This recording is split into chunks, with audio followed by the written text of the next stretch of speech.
संवाद class 10 maths. कल paper है, बच्चे बहुत टेंशन में है, टेंशन नहीं लेना है। कोऑर्डिनेट ज्योमेट्री सीखेंगे 10 मिनट के अंदर और स्कोर करेंगे 6 मार्क्स। ओके, तो लेट्स स्टार्ट। हेलो बच्चों, वेलकम टू गुरु संवाद।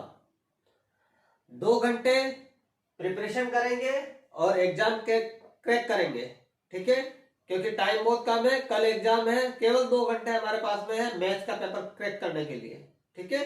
तो स्टार्ट करते हैं कोऑर्डिनेट ज्योमेट्री से। कोऑर्डिनेट ज्योमेट्री के अंदर हमारा डिस्टेंस फार्मूला आएगा। डिस्टेंस फार्मूला 2 पॉइंट दिए होंगे, उसके कोऑर्डिनेट दिए होंगे, उसका डिस्टेंस फार्मूला हमारा क्या रहेगा, AB = x2 - x1 का whole square plus y2 - y1 का होल स्क्वायर, फिर अंडर रूट पूरा है। एग्जांपल देख लेते हैं।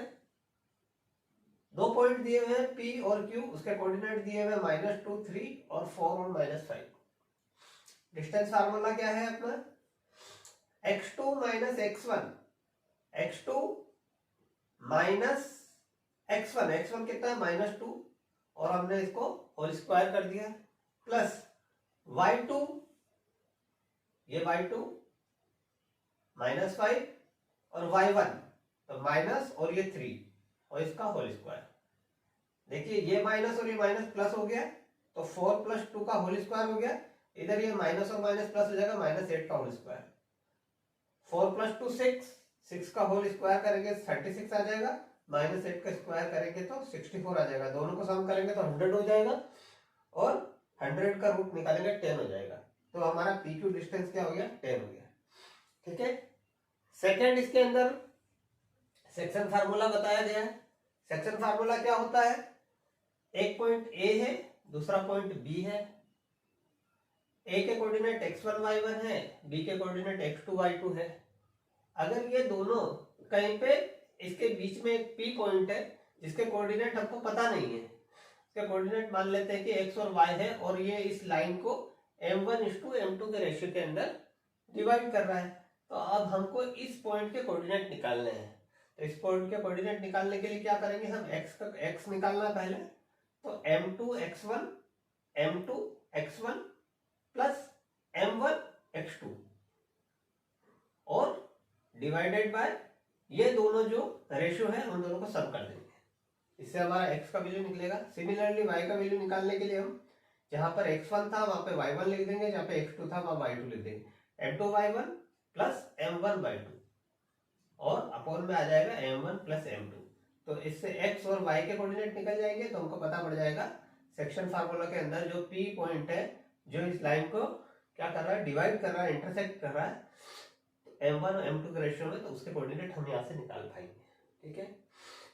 अब इसी का एक एग्जांपल ले लेते हैं। A और B 2 पॉइंट है, A के कोऑर्डिनेट 4 - 3 है और B के कोऑर्डिनेट 8 5 है और एक पॉइंट बीच में है P, ठीक है, जिसके कोऑर्डिनेट हम मान लेते हैं कि x और कैपिटल Y है और ये इस लाइन को 3:1 के रेशियो में डिवाइड कर रहा है। तो इसका मतलब हमारा m1 तो हो गया 3 और m2 हो गया 1 और x1 और x2 आपको पता है, ठीक है। तो आप x का वैल्यू निकालोगे तो सबसे पहले क्या करना है, देखो इसे फार्मूला, m2 मतलब 1, x1 मतलब 4, 1 × 4 प्लस m2 मतलब 3 और x2 इसका मतलब 8, इसको मल्टीप्लाई अपॉन में क्या है, इन दोनों रेशियो का सम, तो 1 + 3। तो इसको करेंगे 4 × 1 4, 8 × 3 24 और डिवाइड में 4 आ जाएगा, 28/4 = 7, मतलब x का वैल्यू 7 निकल गया। इसी तरह हम y का वैल्यू निकालेंगे, तो y का वैल्यू जब हम समेशन करेंगे तो y का वैल्यू 3 निकल जाएगा। इसका मतलब जो P पॉइंट है उसके कोऑर्डिनेट हमने निकाल लिए 7 और 3, तो P के कोऑर्डिनेट 7 और 3। इस सेक्शन फार्मूला से हम मिड पॉइंट के कोऑर्डिनेट निकाल पाएंगे, ठीक है। ये मिड पॉइंट नहीं है, बीच में कोई पॉइंट है, ठीक है। अब कभी कभी ये दिया होगा कि आपको मिड पॉइंट के कोऑर्डिनेट दिए होंगे और आपको इनमें से कोई एक का कोऑर्डिनेट नहीं दिया होगा और एक पॉइंट आपको निकालना पड़ेगा, तो आपको इस फार्मूले के अंदर हेल्प से रखोगे तो आप क्रॉस मल्टीप्लाई करके उसका वैल्यू निकाल पाओगे। अब अगर ये जो सेक्शन फार्मूला है उसके अंदर अगर ये P मिड पॉइंट में अगर होता है, अगर ये बिल्कुल बीच में होता तो इसका रेशियो क्या बन जाता, 1:1 बन जाता, ठीक है। तो देख लीजिए यहाँ पे अगर ये मिड पॉइंट होता P, अगर ये 1:1 बन जाता है, तब हम क्या करते हैं, देखो m1 प्लस m2 जो करते हैं यहाँ पे, m1 प्लस m2 क्या हो जाता है, 1 प्लस 1 इजिकल टू 2 बन जाता है। इस और यहाँ पे भी 1 और यहाँ पे भी 1, तो m1 और m2 का वैल्यू 1 रहता, तो ये x1 इंटू 1 और x2 इंटू 1, तो x1 प्लस x2 रह जाता है। तो मिड पॉइंट के कोऑर्डिनेट निकालने का फार्मूला होता है x1 प्लस x2 अपॉन 2 और y1 प्लस y2 अपॉन 2। इसका एग्जांपल, ये A पॉइंट है, ये B पॉइंट है, इसका कोऑर्डिनेट दिए हुए, P पॉइंट है जो मिड के अंदर है और यहाँ पे 1:1 के रेशियो में डिवाइड कर रहा है। तो हमको x और y के कोऑर्डिनेट निकालने हैं। तो मैंने बताया आपको x1 x plus x2 3 plus 5 upon 2 equal to 4। Similarly y का निकालेंगे तो 6 प्लस 2 अपॉन 2 तो 4। तो P के कोऑर्डिनेट क्या हो जाएंगे, 4 4। अब इसके अंदर क्या होता है, इस एक्सरसाइज के अंदर आपको ये बोला जाएगा कि कोई 3 पॉइंट है A,